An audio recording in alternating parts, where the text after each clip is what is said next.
கேரள மாநிலம் கண்ணூரில் உள்ள வீட்டில் குழந்தைகள் விளையாடும் பொம்மை காருக்கு அடியில் இருந்த 9 அடி நீளம் கொண்ட ராஜநாகத்தை வனத்துறையினர் பிடித்திருக்கின்றனர்.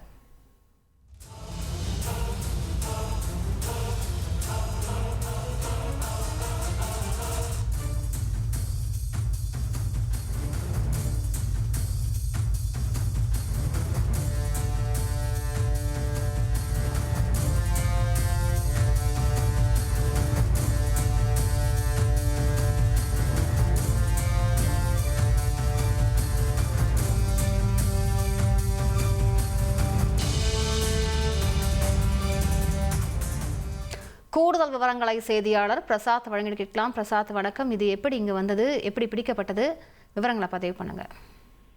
வணக்கம். கேரள மாநிலம் கண்ணூர் மாவட்டத்திற்கு உட்பட்ட செல்வஞ்சேரி பகுதியைச் சேர்ந்தவர் ஸ்ரீஜித். இவர் தனது குழந்தைகள் விளையாடுவதற்காக பொம்மை கார் வாங்கியிருந்தார்.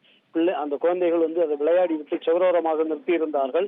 அந்த இரவு நேரத்தில் திடீரென அந்த காரின் அடியில் இருந்து ஒரு சத்தம், வித்தியாசமான சத்தம் எழுந்ததை தொடர்ந்து ஸ்ரீஜித் அருகே சென்று பார்த்தபோது பாம்பு மறைந்திருப்பது தெரிய வந்தது. உடனடியாக இது குறித்து வனத்துறையினருக்கு தகவல் அளிக்கப்பட்டது. விரைந்து சென்ற வனத்துறையினர் அங்கு போய் பார்த்தபோது 9 அடி நீளம் கொண்ட ராஜநாகம் மறைந்திருந்தது தெரிய வந்தது. அருகில் உள்ள புதர்களில் இருந்து இங்கே உள்ள வந்தது தெரிய வந்தது. தொடர்ந்து இந்த பாம்பு ராஜநாகத்தை பிடித்து அடர்ந்த காட்டிற்குள் விட்டார்கள்.